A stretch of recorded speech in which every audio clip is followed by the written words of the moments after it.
our first session will be the 10 years legacy of linagliptin, and the speaker for this particular session is none other than Dr. Subhankar Chowdury, and I welcome the chairpersons for this particular session, Dr. Dasarathi Sarkar, Dr. Sanjay Shah, and renowned Dr. Professor Shamur Banerjee. And I welcome the chairpersons once again, physician Dr. Dasarathi Sarkar, Sanjay Shah sir, who is the founder member and president of Howrah Tyne Diabetes Study Society, and he's a renowned endocrinologist, and along with him, Dr. Professor Shamur Banerjee. And for this particular session, I would like to ask our chairpersons to introduce the speaker, renowned speaker, Dr. Subhankar Chowdury. And the topic is 10 years legacy of linagliptin. So we start with the first session in Hall A.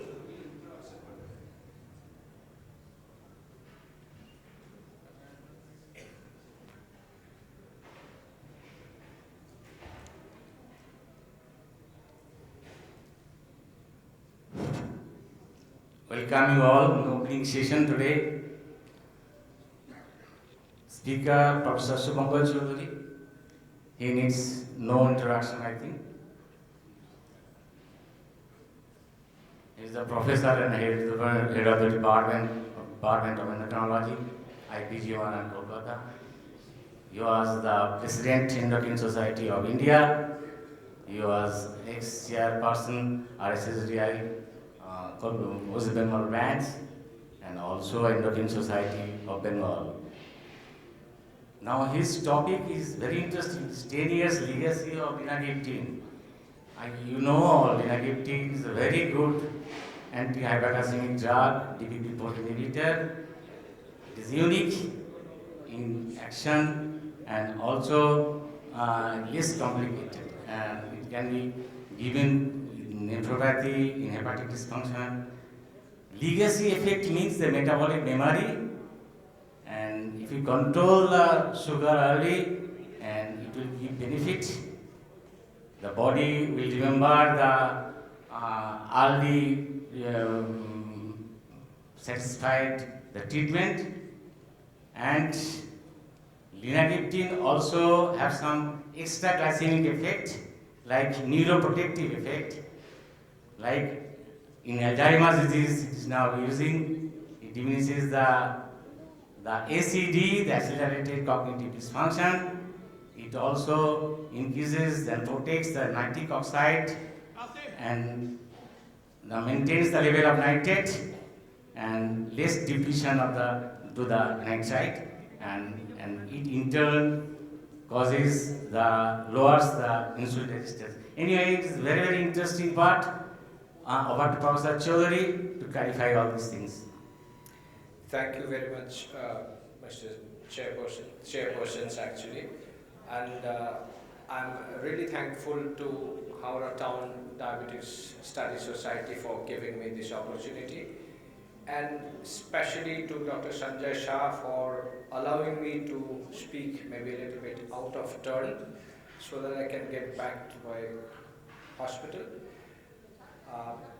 Now, my conflict of interest here, of course, I must declare that this session possibly is sponsored by Lupin Pharmaceutical, who has supported me in the past in different ways, and they have, of course, this molecule in their armamentarium, which is their commercial interest. Now, when we talk of legacy effect, we often refer to the UKPDS, and I could not but talk about this legacy effect or talk about the UKPDS because of the presentation only probably 2 days back at the EASD conference at Stockholm, which looked at follow-up of individuals who were part of the UKPDS. Do we have a timer somewhere? Do you have a timer there? No. Okay. Okay. So it's not yet started. Okay. Good. So the original study was between 1977 and publication was in 1997. Study ended there with 4,000 200 odd newly diagnosed type 2 diabetes. Follow-up there, median follow-up was about 10.5 years. Then there was an extension where people were monitored who had come out of the study. So no longer were the A1C differences maintained between the intensively controlled and the conventionally treated groups.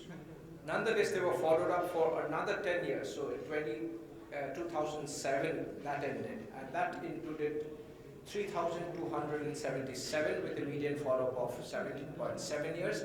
And then beyond that, what they did last year was look at the data from the NHS data of these individuals who were part of the original study. And now they had a remaining 1,525 individuals, and the median follow-up was more than 18 years.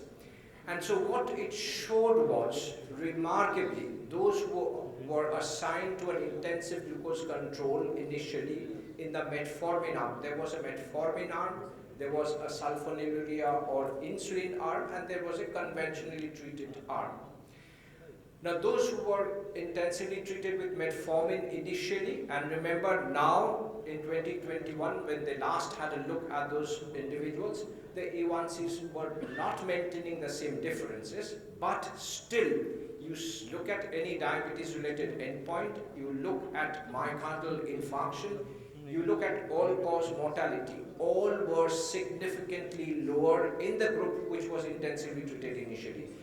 Going back to the importance of hitting early, getting the glucoses under control as soon as possible after a diagnosis of type 2 diabetes is made. And of course, somehow, surprisingly, even initially, the microvascular endpoints did not show significant difference in the metformin arm.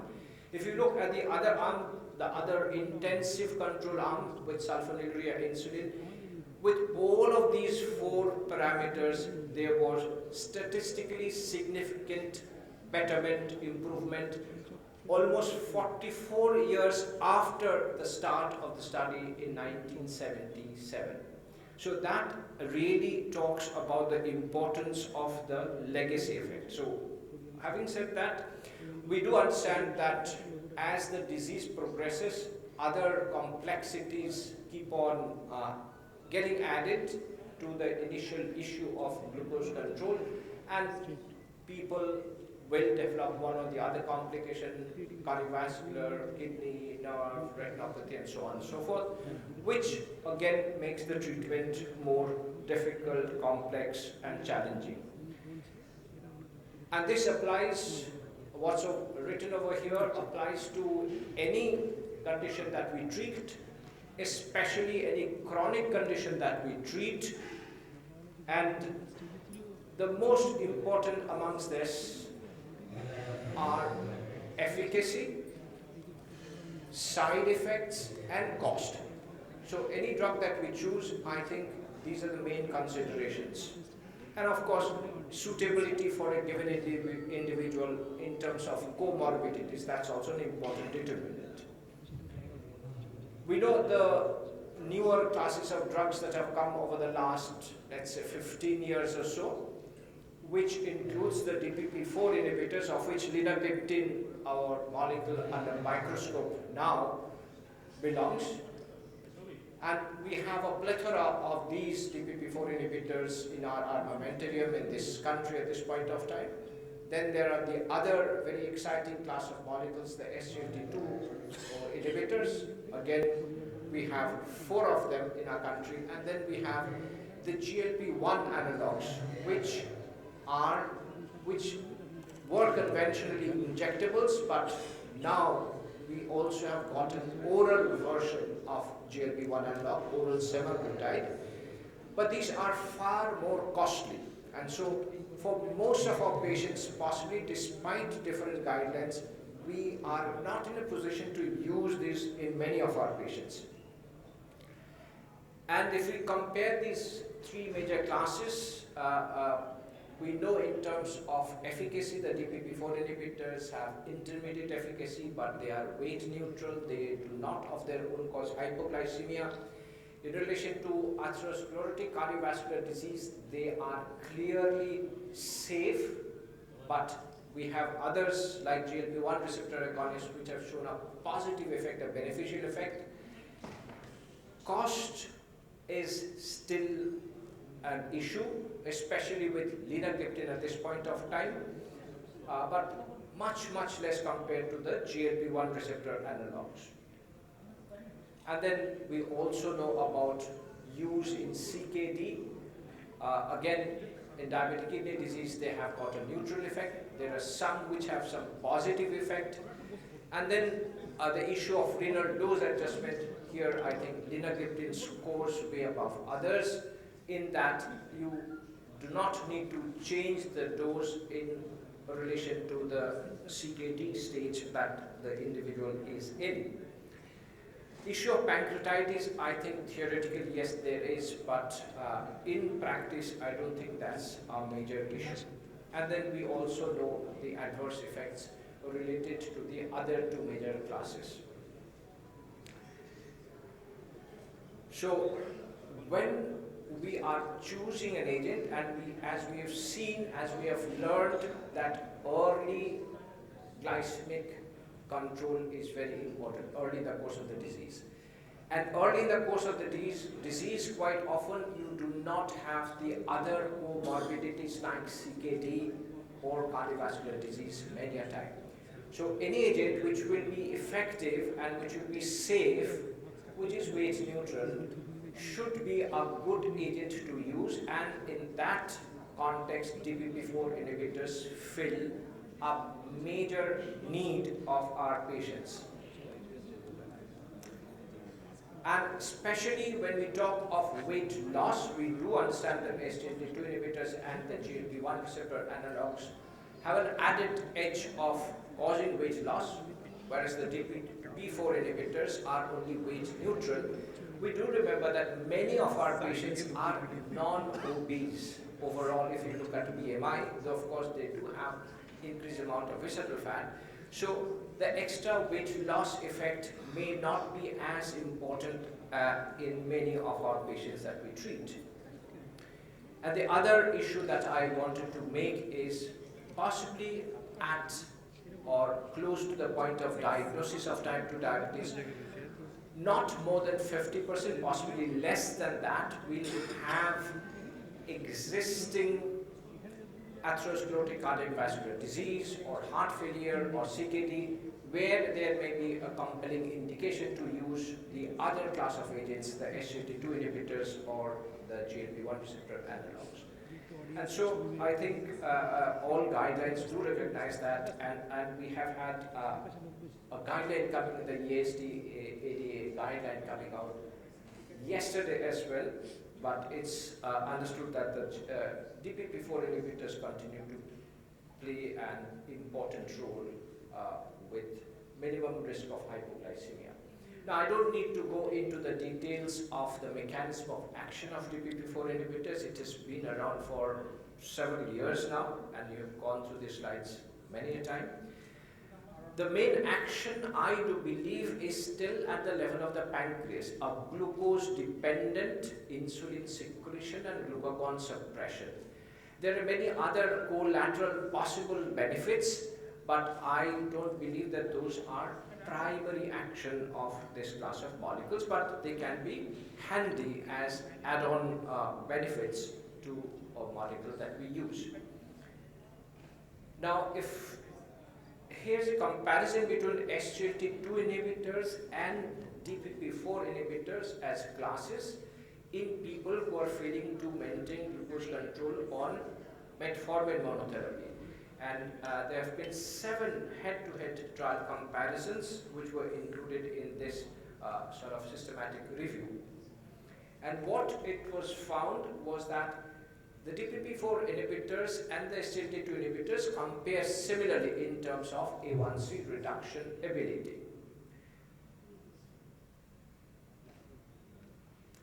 So it's not inferior. And then there were even another study which was a little bit before that, that's 2018, which looked at A1C outcomes at 26 weeks and 52 weeks. And what it found was that, and which is not surprising, which is also borne out by other studies, is that if the baseline A1C is less than 8.5%, which many of our patients will have, the edge of SGLT2 inhibitors tends to be less, or if you look at it the other way around, DPP4 inhibitors tend to be more able to lower A1C at A1C levels less than 8.5%. So if your patient that comes into your clinic on metformin, failing on metformin monotherapy, and has an A1C between 7 and 8.5, and is likely free of the other comorbidities, then DPP4 inhibitor will be an excellent drug to start your treatment with. And of course, we know about the genital mycotic infections with SGLT2 inhibitors. And this is a network meta-analysis, which once again, trying to compare DPP4 inhibitors to SGLT2 inhibitors, did find that A1C less than 8%, once again the DPP4 inhibitor wins significantly over the SGLT2 inhibitor, dapagliflozin or canagliflozin. So now what about, we showed you so many different DPP4 inhibitors which should be our choice. First of all, let me make it clear that they clearly have a class effect. So weight neutrality or lack of risk of hypoglycemia are there with all of them. But in terms of pharmacological characteristics, there are differences. And if you look at DPP4 enzyme binding affinity, linagliptin is one of the strongest ones, having a very long terminal half-life and with very little renal elimination, and so there is no dose adjustment required for renal impairment, and there is no dose adjustment required for hepatic impairment also, though if someone is in a very advanced stage of liver disease, possibly we will refrain from using any of the oral agents, we will more often use insulin. And then when we look at the cardiovascular outcome studies, we have very good studies with not only linagliptin, but also with sitagliptin, also with alogliptin. Don't have one with vildagliptin. What we find is with linagliptin, the placebo compared study, the Carmelina study, which had an impressive about 7,000 individuals entering the study. This is the only study which included almost 2/3 of patients whose eGFR was already less than 60 ml per minute, means CKD stage 3 or more advanced. So this was the only study that entered such large numbers of CKD patients. And it came out in fine colors.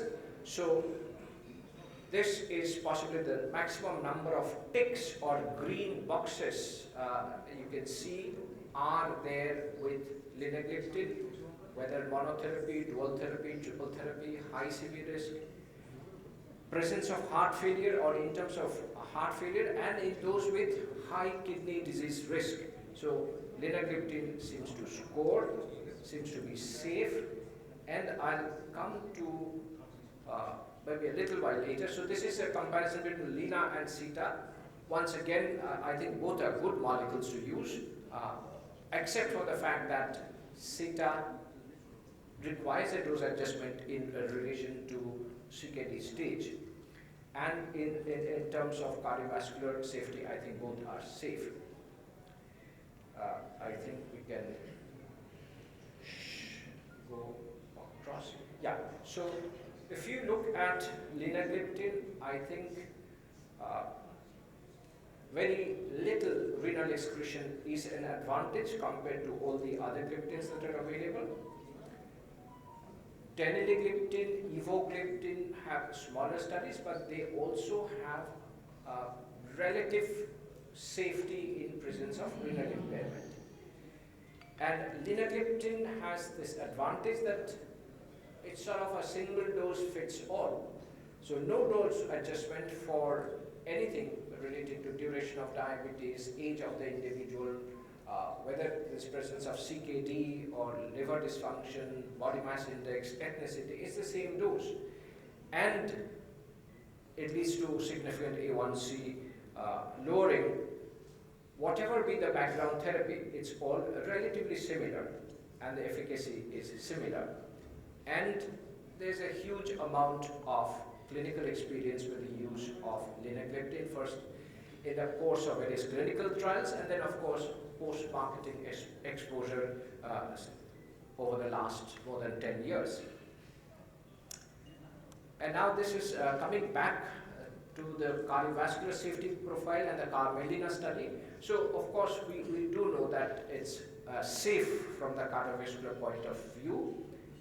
And especially there was a slight question mark in relation to, not slight, there's a definite question mark in relation to saxagliptin study, the same as TIMI study, which suggested that was, I think about 27% higher risk of hospitalization for heart failure in the saxagliptin arm. In linagliptin, it's all absolutely the same. If anything, the risk is less, but that's not statistically significant. What is more important, more impressive is if you have someone in heart failure now, and if you put that person on linagliptin, what is the risk of worsening of that heart failure or subsequent hospitalization for heart failure? And here also the Carmelina study does show us very clearly that the risk is not increased even in that high-risk population. And of course, we also know about the long-term renal safety profile with linagliptin, especially with the inclusion of individuals with CKD stage 3 and worse in the Carmelina study in significant numbers, which was not there in the other CVOTs. And then, of course, not only is it safe, it also was associated with slight reduction in albuminuria. Whether it will translate into nephroprotection in the long run, we cannot say on the basis of this study, but we are very assured that this is safe. Also, this is associated with less need for increase of insulin.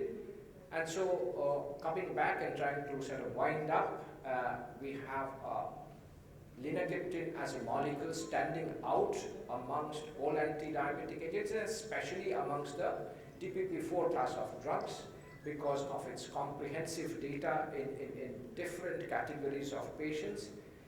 And once again, maybe we can use the slogan for linagliptin, one dose fits all. You don't need to look at anything else in order to determine the dose for linagliptin, and you see all the boxes are ticked appropriately for linagliptin. And finally, once again, a paper, a study that was in the making for some time now, the GRADE study. So what to do after you've started someone on metformin? We have some evidence-based direction as to what to do. And so this GRADE study was published again, I think, 22nd of September, yes, 2 days back in NEJM. It was 5,000 people followed for 5 years, comparing U100 glargine versus glimepiride versus one gliptin, that was sitagliptin, and versus a GLP-1 receptor analog, that's liraglutide. And what it showed was the glucose control was reasonably similar, though numerically it was slightly better for glargine and liraglutide. Incidence of microvascular complications and death were not materially different between the four groups. If we look at cardiovascular events, the liraglutide arm only did show slightly better results compared to the others. So this is sort of as far as we can get in terms of evidence-based. So we do see liraglutide maybe having some advantage, but at the same time, I'm sure you and I will agree not many of our patients will first of all agree to an injectable preparation and shell out the amount of money that's required for liraglutide at this point of time. Thank you very much. I just finished before that. Thank you very much. Thank you very much, sir. So any questions from the floor? If you have any burning questions, wait for that question. I perhaps ask Sir one question. Thank you for clarifying the role of linagliptin. Since the Verify study, which showed that the combination of a DPP-4 and metformin can do a lot of good in clinical practice, sir, from your point of view, do you think that we should perhaps start with more than one drug initially in patients with type 2 diabetes? Or do you still feel that stepwise sort of increase in medication is something which should be done actually in our country? Right, so that's a great question. I must admit before all that maybe I belong to slightly older generation, and I'm often not the first to latch on to whatever is published. So with an A1C at about 6.5 or just exceeding 6.5, it's still my practice to start with one agent. But I know there is writing on the wall that you should be starting with two if you want to delay the initiation of insulin, have a better HbA1c control. But the answer is, yeah, I still start with one. Yeah.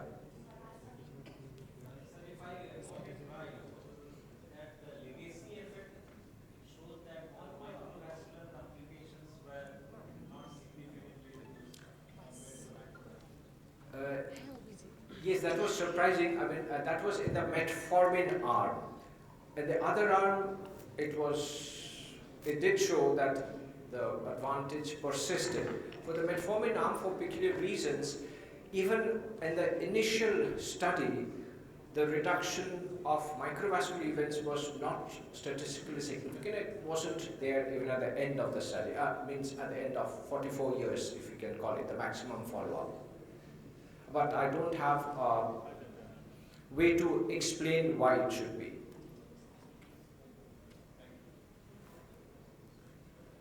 If there is no other question, one second.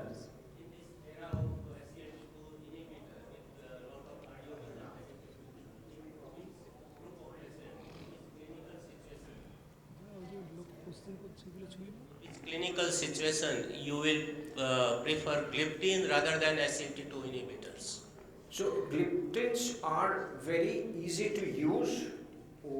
We often say that it's the side effects are almost like placebo. So we don't need to bother much about side effects, whether it's hypoglycemia, weight gain, genital mycotic infection, nausea, vomiting, etc. For which we need to spend some extra time with our patients to counsel about the side effects if we are using these other classes which have potential advantages.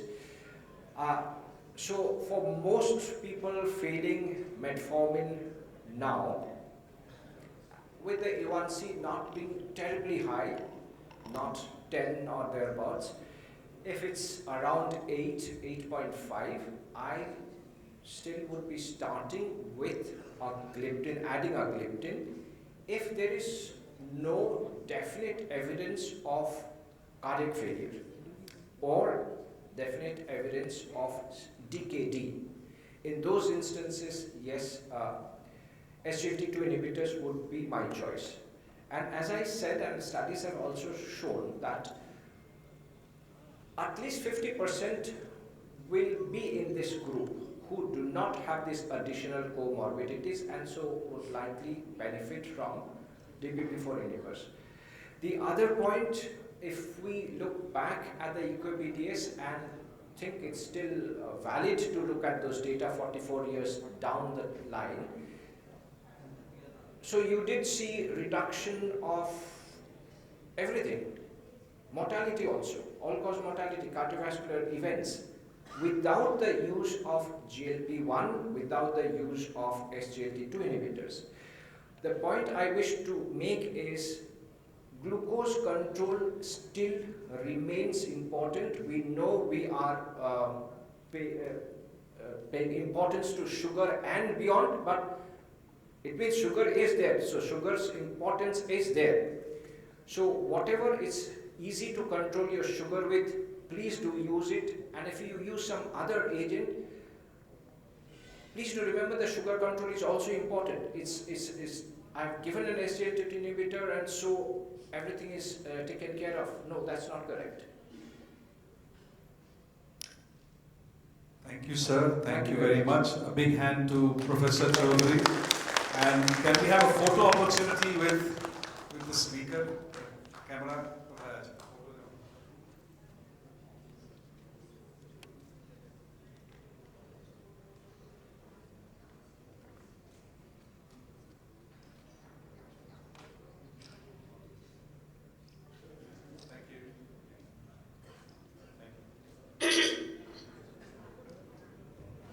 Grateful and thankful to Dr. Professor Subhankar Chowdury for this enlightening and enriching session, and I also thank chairpersons Dr. Shah and Dr. Sharkar.